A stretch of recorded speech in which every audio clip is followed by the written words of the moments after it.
உலகை படைத்த தந்தையே, மனுகுலத்தை மீட்ட ஆண்டவரே, வழிநடத்தும் தூய ஆவியானவரே, எங்களை மன்னியும். அன்றாடம் எங்களை வாழ வைப்பவரே, எங்களை காப்பவரே, எங்களை அன்பு செய்கிறவரே, எங்களின் துயர் துடைப்பவரே, எங்களை குணமாக்குகிறவரே, எங்களை வான்வீட்டிற்கு அழைத்துச் செல்பவரே, எங்களை தீயவனிடமிருந்து தப்பிக்க வைப்பவரே, எங்களை விடுவிப்பவரே, எங்களை அரவணைப்பவரே, எங்களை ஆசீர்வதிப்பவரே, உமக்கு நன்றி அப்பா. நன்றி ஆண்டவரே. ஆண்டவரே, எங்கள் குடும்பத்திற்கு அமைதி வேண்டும், எங்கள் ஊருக்கு அமைதி வேண்டும், எங்கள் நாட்டிற்கு அமைதி வேண்டும், இந்த உலகுக்கு அமைதி வேண்டும் அப்பா.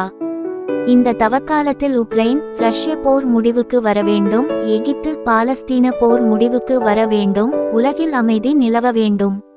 இந்த போர்களினால் சொந்தங்களை இழந்த, வீடுகளை இழந்த அனைவருக்காகவும் ஜெபம் செய்கின்றோம் அப்பா. அவர்களுக்கு தாயும் தந்தையுமாக, அடைக்கலமும் அரணுமாக நீரே இருந்தருளும் ஆண்டவரே. எங்கள் வேண்டுதலை ஏற்றுக்கொள்ளும், எங்களுக்கு பதில் தாரும் அப்பா. ஆண்டவரே, உம்மோடு ஒப்புரவாகும் இந்த காலத்தில் நாங்கள் சாத்தானின் தீய செயல்களுக்கு துணை போகாமல், நன்மை தீமை அறிந்து, அறிவு தெளிவோடு பாவத்தை விட்டு விலகி இருக்க எங்களுக்கு தேவையான ஞானத்தை தந்தருளும். உடலினால் ஏற்படும் பாவங்களை நாங்கள் திட மனத்தோடு எதிர்த்து பாவத்தை வெற்றி பெற எங்களுக்கு உதவி செய்யும். இவ்வாறு தூய உள்ளத்தோடு உம்மிடம் நாங்கள் வந்து சேர அருள் புரிவீராக. ஆமென்.